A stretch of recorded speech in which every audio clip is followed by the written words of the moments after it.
Buenos días, bienvenidos a esta quinta sesión de los webinars de WRI de 2019. Mi nombre es Valeria Hurtado, soy la coordinadora de gestión y desarrollo de capacidades locales en WRI México. La toma de decisiones en materia de política pública se da a partir de la suma de diversos factores. Sin embargo, en muchos casos se deja de lado uno de los más importantes, el análisis de los datos. Los datos permiten establecer tendencias e identificar alertas para mejorar el diseño de la política o su implementación. Anatomía de la movilidad en México fue un ejercicio de análisis del estado de la movilidad en el país, usando los datos estadísticos que se pueden considerar oficiales y comparables entre los estados, así como reportes oficiales y análisis que hasta ahora se presentaban de forma dispersa. Anatomía de la movilidad permite contar una historia integrada de la movilidad urbana en México, con énfasis en el camino que está teniendo la toma de decisiones en política pública hasta hoy. Un saludo a todas las personas que se conectan desde Uruguay, Claudia, Alberto, gracias por estar hoy aquí con nosotros. Abordaremos el tema a partir de la siguiente estructura el día de hoy. ¿Cómo se puede hacer uso de los datos para la toma de decisiones? ¿Cómo se pueden analizar la información como ejercicio de transparencia y rendición de cuentas? ¿Cuáles fueron los principales hallazgos de anatomía de la movilidad en México y cuáles serían algunos de los siguientes pasos que se podrían seguir?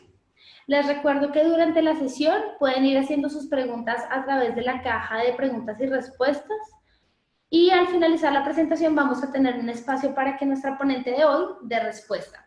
En caso de que no tengamos el tiempo suficiente para responder a todas sus preguntas, por correo electrónico podemos responder algunas o junto con el video que se sube a la plataforma de cityfixlearn.org vamos a subir un documento con las respuestas de las que no se alcancen a responder hoy acá. También nos acompañan desde MetroPlus en Medellín. Buenos días a todos. Queremos conocerlos, entonces si están atendiendo esta sesión solas, solos o con sus equipos de trabajo, les invito a que suban una foto a Twitter mencionando a @WRI_ciudades y con el hashtag webinarsWRI. Sería súper chévere que puedan apoyarnos con esta tarea. En esta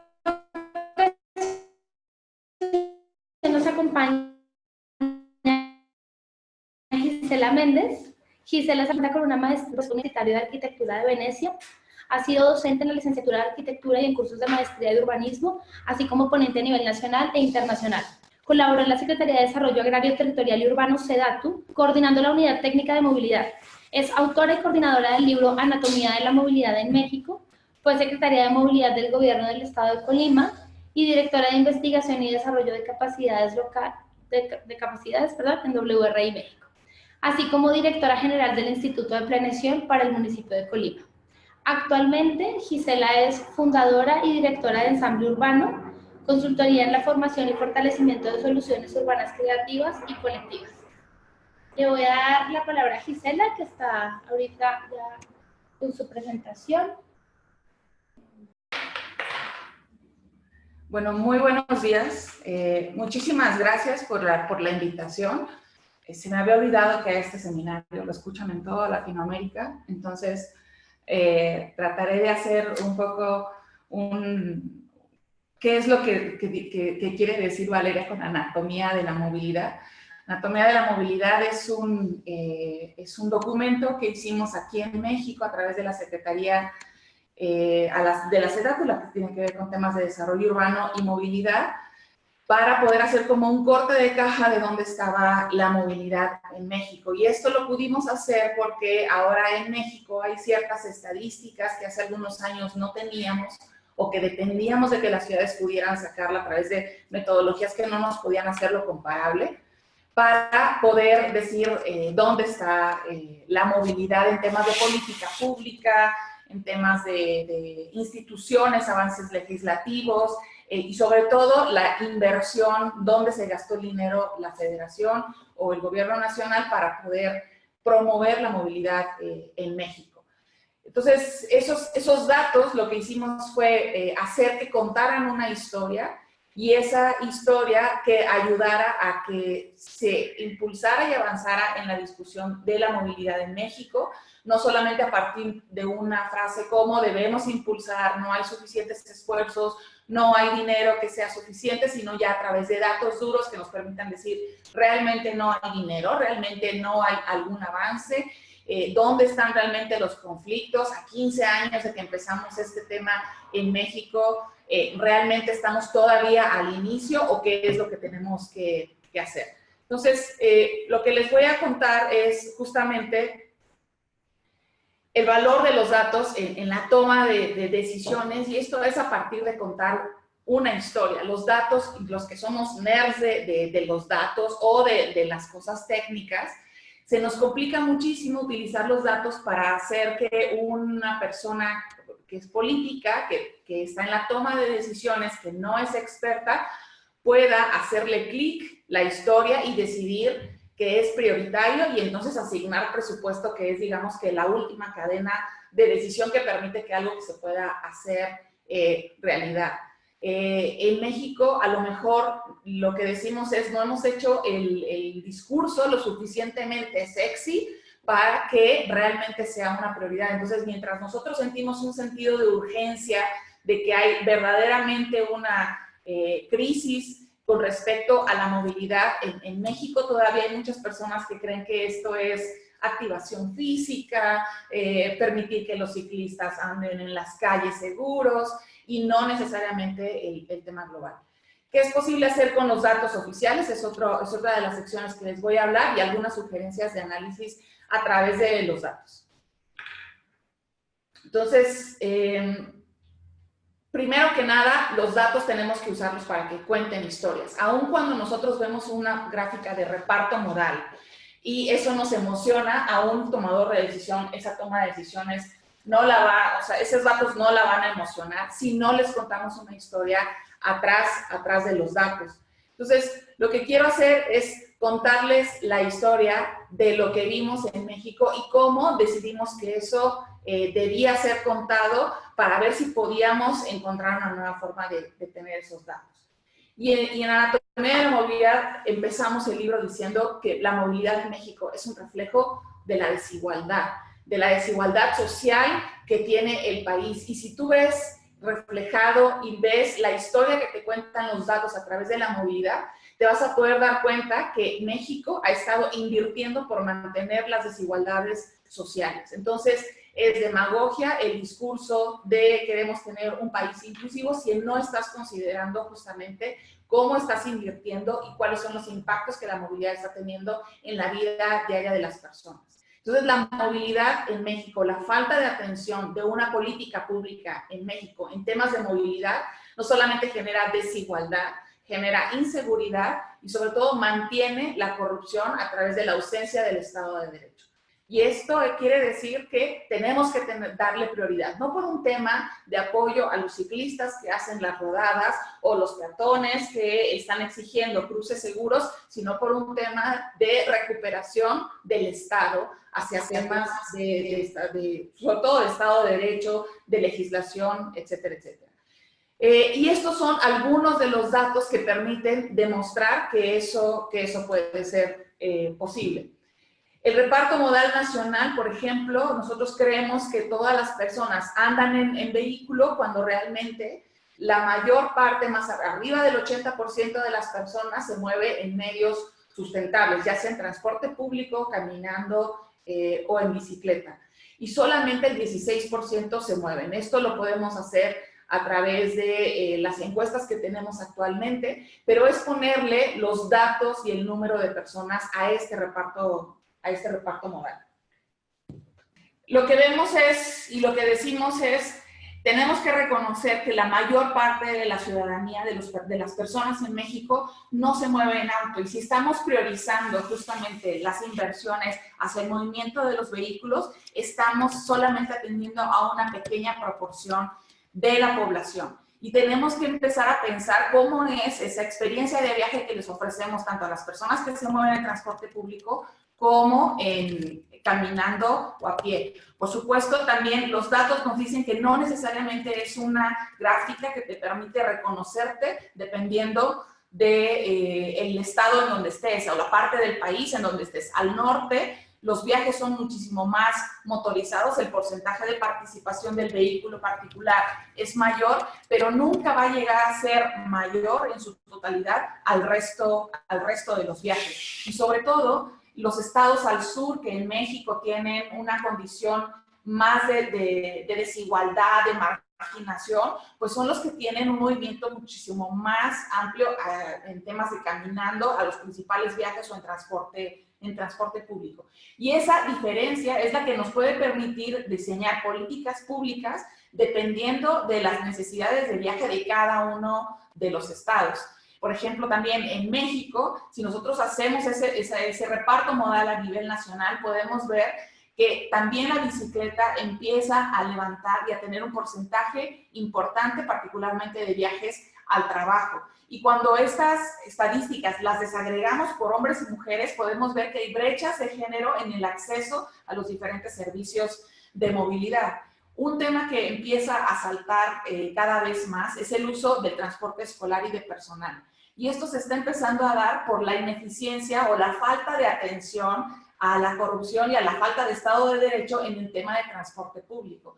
Entonces, ya sea particulares que empiecen a ofrecer estos servicios, ya sea los propios concesionarios que fuera de una restricción de tarifa, como puede ser el urbano, empiezan a ofrecer estos servicios alternos, comiéndose su propio mercado urbano, o bien los gobiernos locales, los estatales o los municipales, comienzan a ofrecer estos servicios comprando y adquiriendo vehículos para transporte escolar, transporte de personas con discapacidad o el transporte de personal. Es como una vía alterna a este tema y eso también lo podemos demostrar a través de las inversiones que se han hecho los estados en la compra de vehículos para transporte público que no necesariamente se integran a los servicios urbanos. Entonces, justamente el reparto modal permite que nosotros podamos decirle a los tomadores de decisión: tu electorado, las personas que al final tú vas y votan por ti, no necesariamente están en la parte amarilla de tu gráfica. Eso es hablar solamente de políticas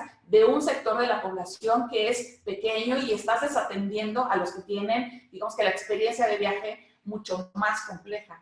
También se pueden hacer análisis de reparto modal por género, en donde te puedes dar cuenta que primero hablar de conocer el número de viajes es un tema. El segundo, hablar de conocer el motivo del viaje es otro, pero hablar del motivo de viaje por género te da completamente otra distinción con respecto a las necesidades en la ciudad.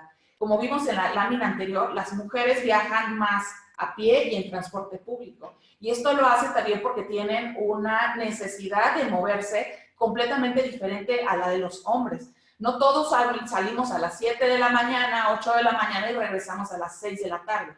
Y la diferencia del reparto modal justamente y de los motivos de viaje, tanto para hombres como para mujeres, permite poder definir que los sistemas de transporte o los sistemas de movilidad o las condiciones de seguridad que debemos dar en el espacio público no pueden ser iguales. Pero poder tener datos que puedan desagregar cada vez más esta información es necesaria para tomar mejores decisiones. Esto es la diferencia de los motivos de viaje de hombres y mujeres para un análisis que se hizo en el Valle de México y es completamente diferente la cantidad de viajes, por ejemplo, que las mujeres hacen para llevar y recoger a alguien a la que hacen los hombres, o para las compras, o para llevar a las personas, o para atenderse en temas de salud, igual para estudiar o trabajo, los horarios pueden llegar a ser completamente diferentes. Sin embargo, estamos acostumbrados a tomar decisiones en temas de planeación del transporte, pensando que puede haber un comportamiento homogéneo de los usuarios.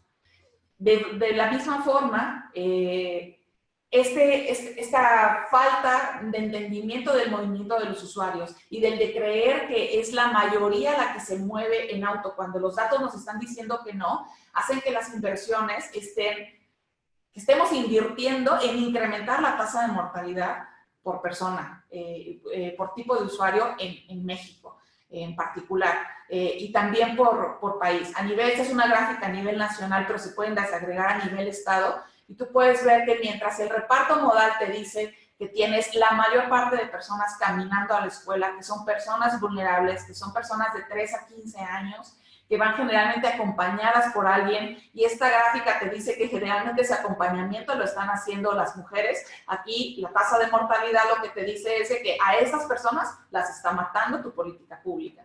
Están incrementando cada vez el número de personas, por ejemplo, que mueren, que son acompañantes de vehículos. La falta de atender una política de movimiento de motocicletas está haciendo que la tasa se incremente al 16% a nivel nacional. Hay estados en donde se ha incrementado hasta el 60% la tasa de defunción en motociclistas, y esto tiene relación justamente en no hilar y comprender los datos anteriores. En México muere una persona cada hora.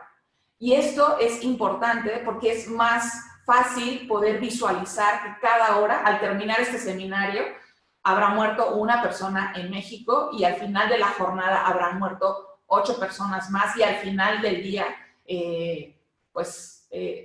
pueden llegar a morir hasta 44 personas. Entonces, tratar de poner los datos en una óptica en donde el interlocutor pueda entender justamente la dimensión del problema es importante, más que decir que la tasa de mortalidad en México está, no sé, en el tanto por ciento. No obstante, estamos no entendiendo el modo de que las personas se mueven, estamos asignándole pesos específicos a modalidades que no tienen el peso específico más grande.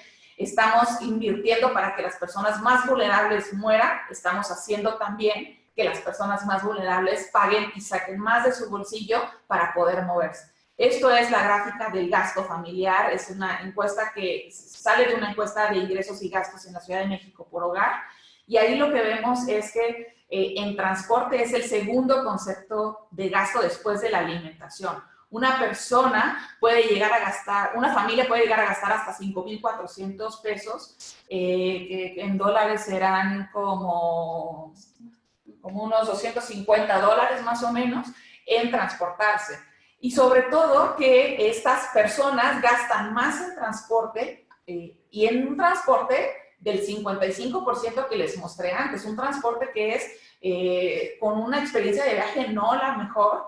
Está gastando eso, y está gastando más de lo que gasta en educación, 6 veces más de lo que gasta en salud, y hasta 2 veces más de lo que gasta en vivienda. Entonces, es un gasto por goteo que va comprometiendo a las familias para que puedan realmente tener acceso a educación, a salud, a trabajo, y particularmente a las mujeres, a opciones de trabajo que les permitan estar cerca de su casa o moverse a su casa, porque tienen, como vimos en las gráficas anteriores, motivos de viaje diferentes que es necesario que tengan condiciones urbanas diferentes para poder acceder a sus necesidades de viaje.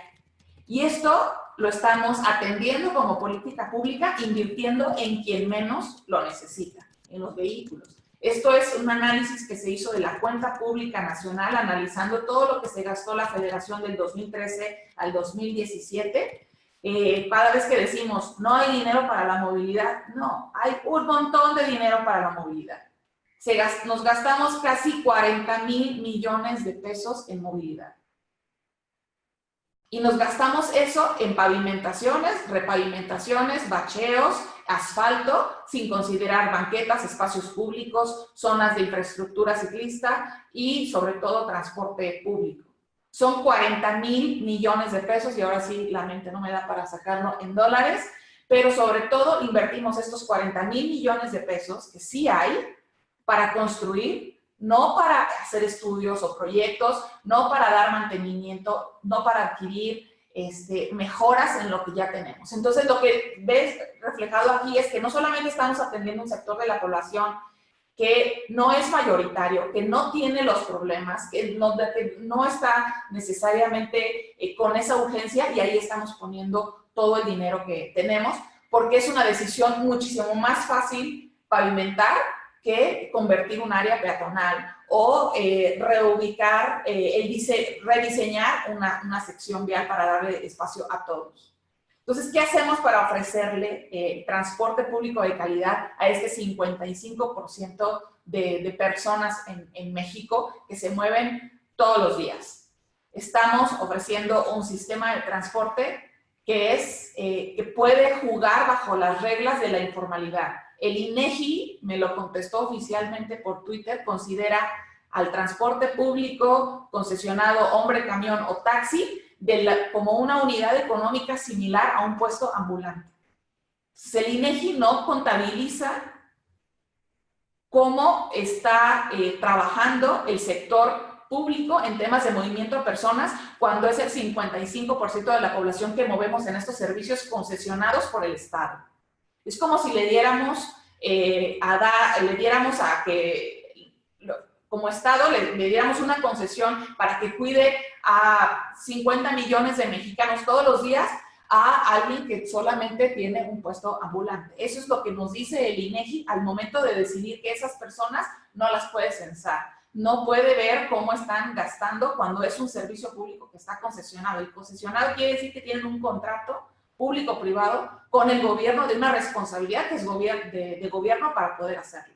Yo creo que el gobierno no da una concesión a una persona con un nivel de desarrollo de economía de ambulantaje para poder darnos el servicio de agua potable, o recolección de basura, o el tratamiento de aguas negras. Sin embargo, para el transporte, a cualquiera que llegue, pida y tenga una vinculación política, lo hace. Entonces, eso es extremadamente importante, que este 55% se está yendo con un 87% de transporte en estas condiciones de irregularidad, y son cerca de 800,000 personas en México que están atendiendo estos servicios. Si estas 800,000 personas les ponemos, además de que los convertimos en vehículos, si fuera hombre camión, y cada vehículo tiene entre 1 o 2 choferes, son aproximadamente 2 millones de personas que trabajan completamente fuera de cualquier acceso a derechos laborales.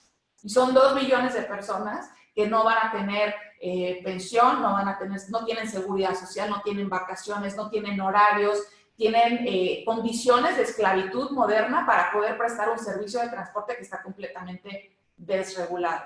Y si esto lo convirtiéramos a nivel de economía informal y cuánto de esta economía informal realmente se está moviendo en México, creo que nos espantábamos un poco de las cifras que un poco les presento ahí.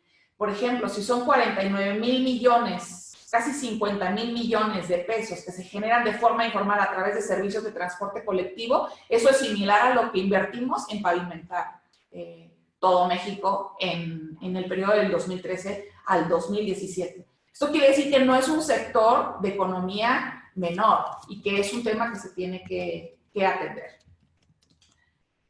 Y bueno, ante todo esto, ¿qué pasa si no hacemos nada? Porque no estamos haciendo lo suficiente, los gobiernos no están tomando una decisión con respecto a lo que nos dicen los datos. Pues utilizando los mismos datos podemos decir, si la ciudad que más admiramos en México por el tema institucional de desarrollo de política es la de avanzada, la que tiene el sistema de transporte con más variación, es la Ciudad de México. Y la Ciudad de México, con toda la capacidad instalada que tiene, y eso es un ejemplo a nivel Latinoamérica, la Ciudad de México inaugura una línea de BRT cada 1.5 años, cada 2 años. En Los Ángeles llevan como 8 años tratando de instalar su primera línea de BRT, y ustedes en sus ciudades pueden saber cuánto se tardan en gestionar una línea. La Ciudad de México lo hace rapidísimo en comparación de cómo lo hacen el resto de las ciudades latinoamericanas. Aún así se va a tardar 150 años en cambiar todo el transporte de la ciudad, con esta capacidad instalada, y eso es un tema que tenemos que poner en la balanza porque no es suficiente. No es suficiente tener que esperar los 150 años para que esta dignificación de transporte que hay solo en unos corredores llegue a toda la ciudad. Pero si hablamos de todo México, podemos decir que en 10 años de transformación del transporte, de acuerdo a los datos económicos, solamente hemos podido formalizar. Eso quiere decir pasar de hombre camión a empresa, solamente el 2% de la flota. Eso quiere decir que nos vamos a tardar 5,000 años en cambiar todo el transporte en México, bajo esto de irnos poquito a poquito y convenciendo a los concesionarios de que se vayan lanzando. Y este 2% de la flota le ha costado muchísimo. a todas las instituciones que se han involucrado.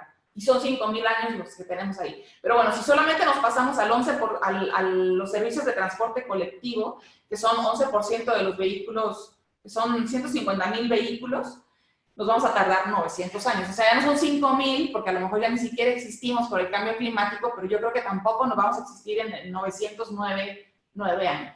Eso lo que nos dice es poner los datos en perspectiva de implementación para saber si está siendo suficiente las decisiones que estamos tomando. Y también usar los datos para decir, y si estas tendencias de datos, seguimos tomando estas decisiones, como decimos en México, con atole que nos corre por las venas en lugar de sangre, ¿qué va a pasar con la movilidad? Pues por supuesto vamos a perder movilidad sustentable, vamos a aumentar marginalmente el uso del vehículo, vamos a aumentar un poco el de transporte público porque por el crecimiento de población, pero ese crecimiento de transporte va a ser absolutamente de baja calidad y si no intervenimos en esos temas. Eso es la gráfica de la proyección al 2030 en viajes a la escuela, que es la de viajes al trabajo. Entonces, estos datos nos permiten decir, sí, estamos invirtiendo 40,000 millones de pesos en que México mantenga su desigualdad, en que no nos sintamos seguros y en que el Estado siga ausente de sus responsabilidades. Porque tomar unas decisiones diferentes para que esto cambie requiere que atiendas una política multifactorial y no es solamente poner 2 kilómetros de ciclovía, inaugurarla y decirle a la población, ya estamos teniendo políticas de movilidad sustentable.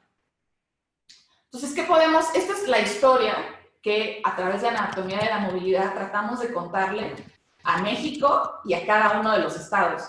Los datos estadísticos que tenemos nos permite poder hacer esta historia para Chihuahua, para Nayarit, para Oaxaca, y entonces la historia cambia completamente con respecto a qué está haciendo cada estado con respecto a lo que están invirtiendo. Por supuesto, las inversiones son muy diferentes si es al norte, al sur, al centro, si son estados que tienen instituciones de movilidad o no, y te permite también hacer comparativas entre los estados. A los mexicanos y mexicanas, y seguramente a toda la gente en Latinoamérica, le encanta compararse con otros, ¿no? ¿Quién es mejor, Bogotá o Medellín? ¿Quién es mejor, Buenos Aires o Rosario? ¿Quién es mejor? No sé, y ustedes saben cuáles son las ciudades con las que están. Y cada vez que nosotros vamos y hablamos de esto, hay quien nos dice, bueno, ¿y cuál es la ciudad que deberíamos como mirar como un ejemplo? Pues yo creo que esa necesidad de comparación podemos usarla a nuestro favor usando datos que nos permitan hacer comparaciones entre los estados para saber.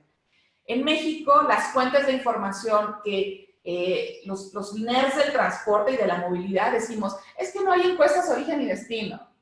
Y ahí nos quedamos en que la encuesta origen y destino nos va a dar todo lo que necesitamos para hacer esas historias. Y realmente México hoy tiene esta clase de bases de datos que nos permiten conformar estas historias. La encuesta intercensal de INEGI es la que te da el reparto modal por ciudad. La incidencia delictiva y tasa de delitos se saca cada año, entonces ahí te dice los delitos, las causas, la incidencia delictiva, la cifra negra, está por estado y a veces por municipio. La CONAPRA, que es me voy a equivocar seguramente en el nombre, pero es la institución que se encarga justamente de darle seguimiento a la estrategia de seguridad vial a nivel nacional y depende de la Secretaría de Salud, debe ser el Consejo Nacional para la Prevención de Accidentes. Saca un informe cada año en donde nos hace la chamba de atender los datos de todos los estados, hacerlos, homologarlos y darnos un reporte en donde nos podemos comparar a través de indicadores similares entre todos los estados. La encuesta nacional de ingresos y gastos, que también se saca, me parece que se saca cada 2 años. La encuesta anual de transportes, que yo sinceramente la descubrí hace apenas un par de años, que es absolutamente fantástica en la cantidad de datos que te da. Lástima que no estén considerados los hombre camión y los taxis ahí, pero te da una visión de cómo deberías de analizar económicamente el sector de transporte. Y el portal de transparencia presupuestal, que es un portal que tiene el gobierno federal, en donde se suben las bases de datos de la cuenta pública, y ahí puedes ver los avances, y eso lo bajas a unas bases de datos impresionantes, y hay que trabajarle mucho para poder sacar al final la gráfica que les mostré de la inversión por por tipo de movilidad. Tienen que echarse un clavado a la página del INEGI, los que son de México, las personas que son de otros países deben de tener estos institutos de estadística y que cada vez van incrementando más los niveles de análisis que tienen. Cuando nosotros trabajamos en movilidad, no solamente nos podemos dedicar a ver la de transporte, tenemos que ver cuáles son las historias territoriales y de vida que nos permiten cruzar los datos y contar una historia de una familia. Una familia no solamente se mueve, tiene otras necesidades y justamente eso es lo que nos puede ayudar y cada vez más estos datos nos pueden ayudar a contar mejores historias. Por ejemplo, aquí en INEGI, la de transporte de pasajeros, hace un reporte casi mensual de los pasajeros en la Ciudad de México, Guadalajara y Monterrey, pero hoy ya se pudiera hacer de muchísimo más ciudades y ahí es un bullying que le hacemos al INEGI para que empiece a incorporar más ciudades que ya tienen estos datos y que los pueda hacer. Está la del parque vehicular y todos los tabulados, las herramientas y los microdatos te permiten entender qué puedes sacar de ahí. Solamente no viendo los reportes en Twitter que saca el INEGI cada vez que sacan estas estadísticas para ver el dato general y lo que sacan los noticieros, sino realmente meterse a todos los datos que tienen, te pueden activar en la mente una cantidad de historias que puedes contar y que sin embargo los datos que están ahí. A mí mucha gente de los Implanes, por ejemplo, me decían, ¿cuándo sacas la infografía de mi estado? Y yo dije, no, pues ya pronto la saco. Pero yo pensaba, pero los Implanes tienen muchísima capacidad instalada y las bases de datos están ahí desde hace 3 años. Deberíamos de tener un poco una disciplina más de ver los datos para sacar los datos lo más pronto posible y contar estas historias, ¿no? Y no esperar a que luego yo ande sacando las infografías. La de seguridad pública tiene victimización, incidencia, percepción de seguridad, accidentes de tránsito. Y bueno, los positivos y negativos de cada una de estas encuestas es la intercensal ya es un masaje de un inicio, tiene muchos cuestionamientos, como por ejemplo solamente atiende los motivos de viaje del trabajo a la escuela, no tiene los motivos no analiza los viajes de cuidado, particularmente impactan a las mujeres, no divide el transporte público por individual, taxi o aplicación, ni tampoco el urbano con el suburbano. Y el análisis puede ser un poco complejo, pero si le sabes bien al Excel o conoces a alguien que le sepa mover a eso, te puede ayudar a sacar muchísimos datos. La encuesta intercensal te permite hacer una anatomía de la movilidad por municipio, pero eso es un trabajo súper grande, pero se puede hacer actualmente. La de incidencia delictiva es muy buena, es recurrente, pero no desagrega los delitos que tienen que ver con mujeres. Entonces, el delito de acoso, de violación, lo engloba junto con otros y eso en temas de perspectiva de género o de atención a violencia a las mujeres, pues no te permite hacer datos que te cuenten una historia mejor. La Nacional de Ingresos y Gastos es también muy buena, reporta tanto por estados como por decil de población por estado, pero no te permite hacer la comparativa de cuánto gastas con respecto a tu ingreso. Puedes saber el porcentaje de lo que gastas en transporte, pero no si ese gasto en transporte representa un tanto por ciento del ingreso. Yo soy muy escéptica cuando dicen nos gastamos el 30-40% de nuestro ingreso en transporte. Yo no creo, porque el porcentaje de distribución de gasto realmente del transporte no llega al 20% y no nos gastamos todo lo que ingresamos. Entonces, es cosa de checar qué se puede hacer. Está muy desagregado para los gastos por estado, pero por ingresos no está desagregado. La encuesta anual de transporte, échense un clavado, es fantástica. Por supuesto, solamente analiza el 12% formalizado, pero te permite hacer comparativas de qué pasaría si todo lo formal fuera formal. ¿Dónde estaría la economía del transporte si lográramos eso? Yo tengo un análisis que hice con alguien en Colima de eso, es súper interesante, pero eso en otro seminario se los cuento. El de seguridad vial, bueno, ya se los conté, es un reporte anual, es bastante bueno, reporta homogénea, pero no es fácil tener ya los datos procesados por CONAPRA en datos abiertos, como para tú hacer tus comparativas.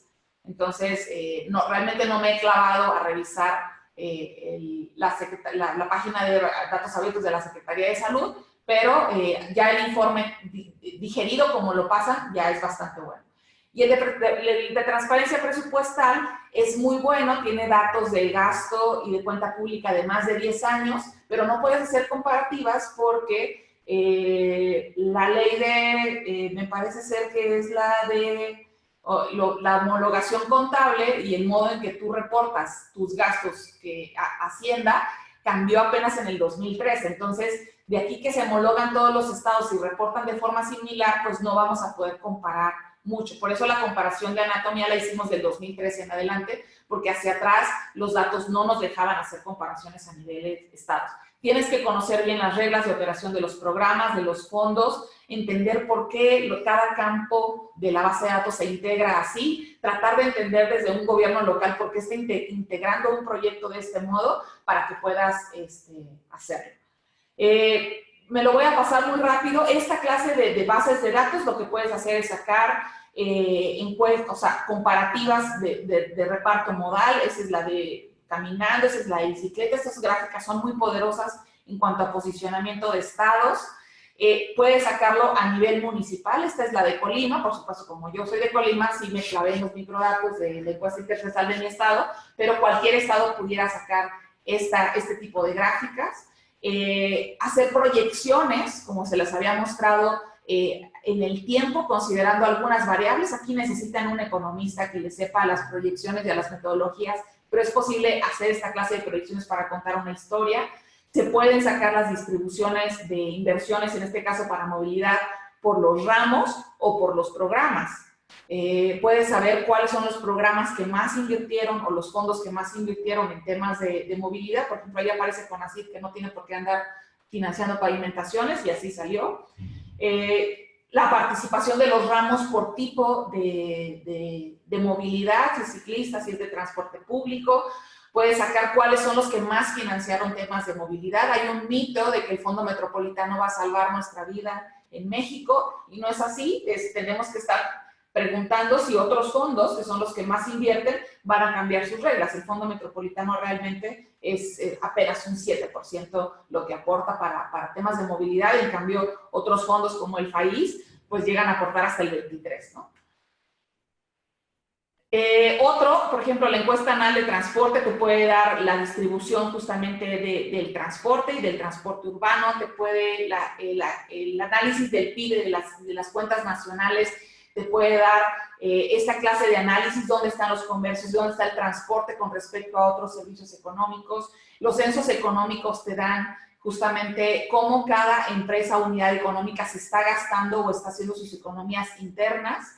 Y sacar al final esta clase de gráficas, que son las infografías de anatomía, que te permiten ayudar a contar una historia por estado.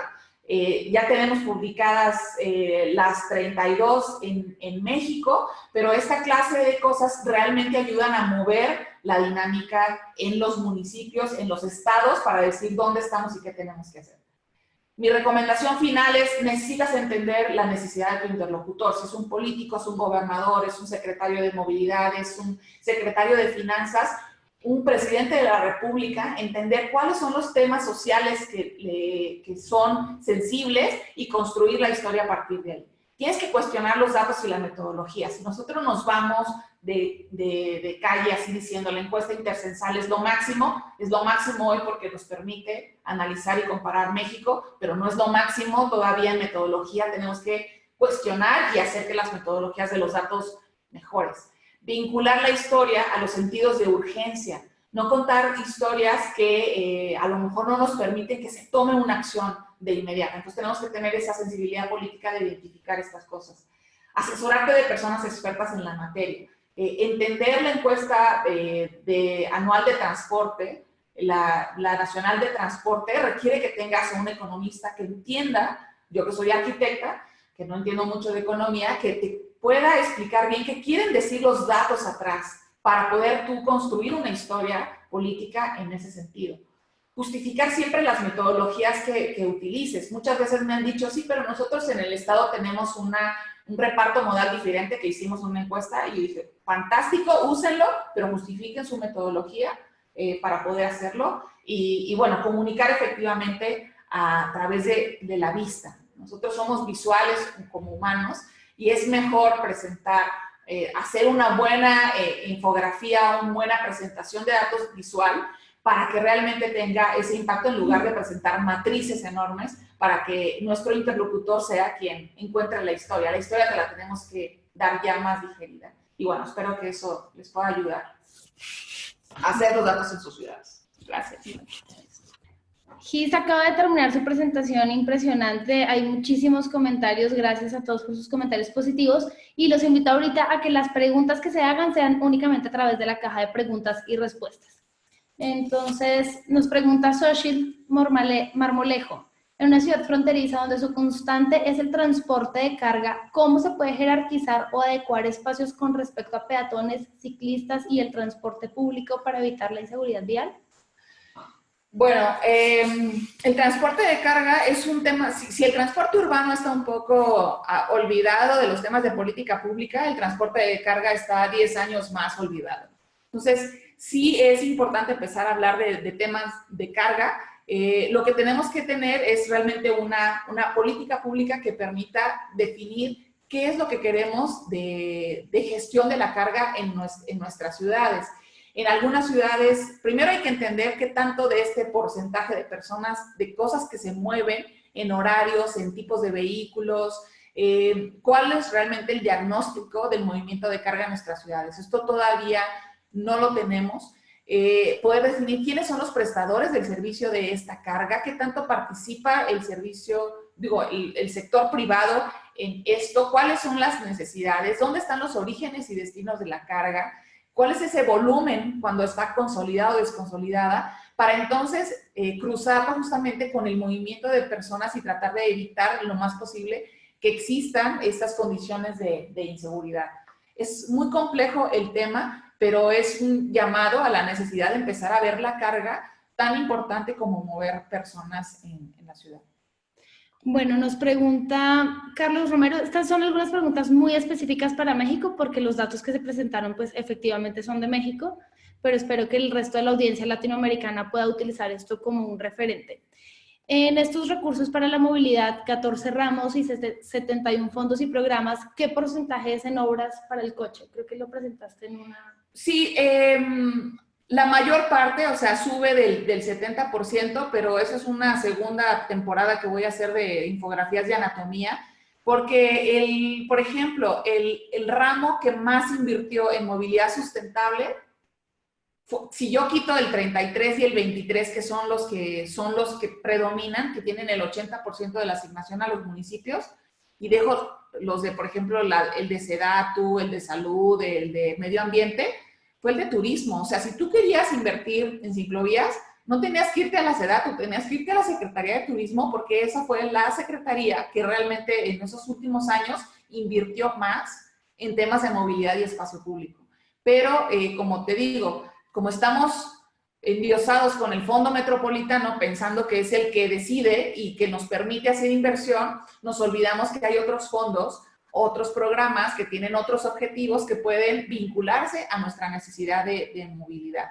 Y sí, ya no vi tu pregunta, pero de todos, la mayoría invierte al auto. Prometo sacar las infografías de la distribución, digamos que de gasto por tipo de movilidad, por fondo y por programa, pero la mayoría se sigue yendo al auto, excepto creo que el de turismo. Nos pregunta Javier Abraham, ¿consideras que se pueden utilizar datos muestrales en lugar de censales para realizar el estudio de este tipo de temas? No sé, no te sabría decir, depende de qué tema, depende de qué historia quieras contar, depende de la especificidad del destino final de esta decisión que si quieres que se tomen con los datos.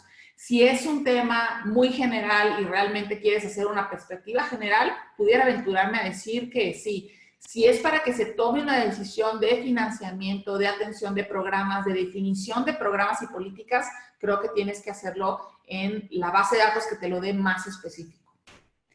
Bueno, nos preguntan sobre en dónde pueden encontrar las infografías que realizaste.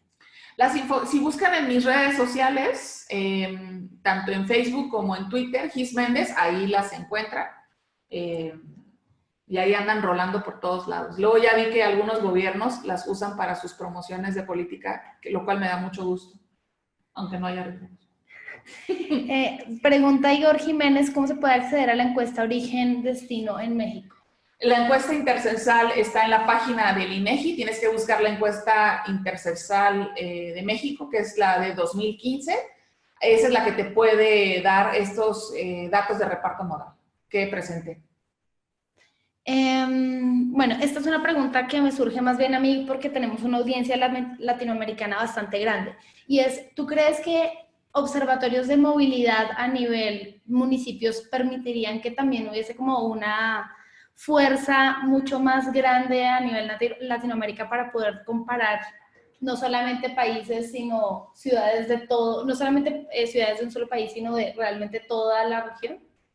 Yo creo que sí, siempre y cuando el observatorio cuente una historia. Creo que hoy los observatorios lo que hacen es ser un lugar en donde tú vas y sacas datos para que tú hagas tus propias historias. En cambio, los observatorios no están contando una historia latinoamericana, no están contando dónde estamos olvidando los temas. Por ejemplo, como decía la primera pregunta de Gloria, los temas de carga, ¿no? Entonces, creo que si empezamos a contar historias y a ver que la historia no está completa, entonces podemos exigir, ver qué es lo que hace. Sobre todo que solemos presentar los datos aislados. Por ejemplo, lo de seguridad vial suele presentarse muy aislado y entonces no lo vinculamos eso con la problemática de cómo incrementa, por ejemplo, el gasto en los hogares por deciles cuando tienes una persona con discapacidad. Entonces, seguramente en todos los que son deciles más bajos, y los datos de acceso a educación y a trabajo cuando una persona está con discapacidad. Nos limitamos a decir, hay tantas personas con discapacidad. Y eso, o sea, sí es importante, lo sabemos, entonces, si no estás considerando que una persona con discapacidad aumenta tanto por ciento su gasto en transporte, hay tal deserción en las familias a la escuela porque hay una persona con discapacidad que no tiene posibilidades de moverse. O sea, hay que conectar esas cosas para que realmente tú pienses en una historia humana que está atrás de los datos. Bueno, y no sé si tengas algún ejemplo de países en los que estos reportes de datos son interesantes, tal vez no latinoamericanos, tal vez algún ejemplo fuera de América que podamos tener como referente justamente para ver cómo se cuentan estas historias. Creo que las redes de los cómo vamos que hay en Latinoamérica logran hacer algo. Yo siento, aunque no conozco muy a detalle, que sigue siendo un reporte de eficiencia gubernamental. ¿Qué tanto estás haciendo con respecto a lo que dijiste? Y no tanto de qué tanto estás mejorando una historia de vida con respecto a cómo estaba esa historia de vida antes, ¿no?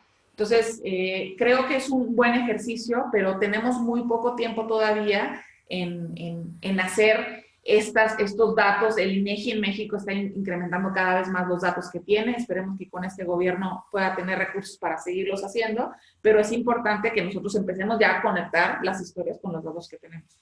Bueno, están llegando nuevas preguntas. Tanikawa pregunta, hola, en la histórica evolución de datos y su acumulación creciente, sobre todo por parte de instituciones públicas, los expertos de movilidad se enfrentan a la era del Big Data y por ende empresas que poseen nuevos datos de movilidad, por ejemplo, empresas disruptivas de movilidad que están ganando competencias de manera global en cuanto a influencia en política pública, Waze, Uber, Citymapper, etc.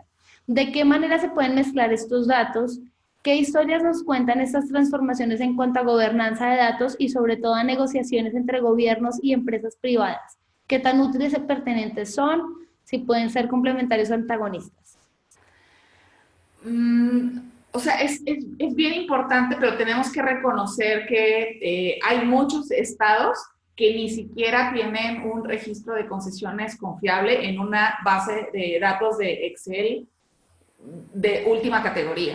Entonces, hacer que los gobiernos salten de no poder tener sus datos básicos que ellos propios generan en bases de datos que les permitan cuestionar sus propias políticas, hablarles de Big Data, es un salto cuántico impresionante.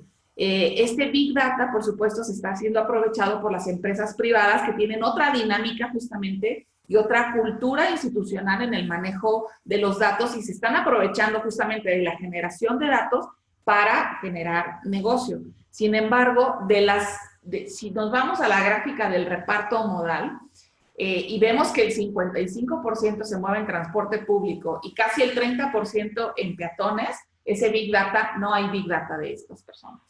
Entonces, volvemos a llevar la discusión de los datos al 1, 2, 3% de personas que pueden generar esos datos y que a través de Waze o de Uber o de todas estas, porque no está ahí el gran problema. Creo que tenemos que cuestionar cómo hacemos que los datos que la iniciativa privada está usando de manera eficiente para tomar decisiones comerciales que están cambiando la vida de un porcentaje de la población puedan fortalecer a los gobiernos para tener mejores datos y beneficiar a este gran porcentaje de la población que nadie cuenta y que nadie cree que existe, aunque existe en grandes cantidades.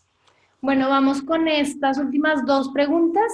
En México el tema de la movilidad, desarrollo urbano y seguridad vial se trabajan de forma fragmentada. Bueno, te digo, no solo en México, en gran parte de Latinoamérica es igual. Existen dependencias para cada uno de los temas a nivel federal, estatal y a veces municipal. ¿Qué esquema sugerirías para poder integrar a todos los actores involucrados en una misma agenda? Pues es que depende un poco del nivel de evolución de la gobernanza en cada uno de los territorios. En México nos encantan los comités, los consejos y estas cosas, pero luego no son efectivas. Hay otras cosas, otras formas nuevas que siempre son tratar de generar esos espacios en donde la toma de decisiones se haga desde un punto de vista colegiado. Está bien que esté separado vivienda, desarrollo urbano, movilidad, tránsito, si quieren que así sea, pero que la toma de decisiones sea conjunta, creo que eso es lo que tenemos que hacer. Y nos hemos enfocado en querer tener super instituciones que tienen todas las atribuciones para no generar espacios de toma de decisiones y una cultura de toma de decisiones colegiada. Lo que hacemos es hacer super instituciones para que una persona tome la decisión. Y creo que eso es ir en contra a generar una gobernanza colectiva que nos permita tomar mejores decisiones y que cada uno traiga los datos y las historias que permitan tomar estas decisiones. Entonces, sí creo que, por ejemplo, un formato que se usa como los gabinetes por temas, que a veces se usa en los estados, en donde se decide que los temas que tienen una interacción particular se van a tomar por las cabezas en estos gabinetes y se trae toda la información. Pero ese es un formato que tiene que ir decidiéndose estado por estado, contexto por contexto, pero todavía no hay una fórmula concreta que pueda hacerse aplicada homogénea para todos. Y cerramos con esta pregunta de Julio César Rodríguez. ¿Cuáles entes o qué mecanismos serían los más adecuados o convenientes para corregir las insuficiencias o limitaciones de las fuentes de información? Creo que las propias instituciones que se dedican a generar esa información. Hay que estar muy cerca, por ejemplo, en México, si el INEGI ha ido aumentando, es importante seguir insistiendo cómo hacerlo. Si nos damos cuenta que hay un instrumento oficial que salió y que tiene sus deficiencias, hay que hacerlo notar, hay que discutir públicamente de eso, porque eso solamente ayuda a que la generación de la información pues pueda mejorarse. Si nosotros vemos que hay una deficiencia y nos quedamos callados, pues entonces no estamos ayudando a que eso suceda. Al final las instituciones están formadas por personas que tienen diferentes, pues, historias profesionales y traen su propia perspectiva y es necesario hacerlo. Por ejemplo, todo este movimiento feminista y de la generación de atención a la violencia de género y entender cuál es la experiencia de viaje de las mujeres, si no estamos ahí como piedrita en el zapato diciendo esto, es posible y demostrando que hay una diferencia entre medir hombres y mujeres, es posible que entonces las perspectivas de género en las encuestas o en los temas censales no se ven. Pero si generas esa discusión hacia afuera e insistes y demuestras y ves, si tuviéramos esta información pudiéramos hacer esto y esto, entonces, o generas esa información para demostrar tu hipótesis, ayuda a que eventualmente pueda mejorar esa generación de datos.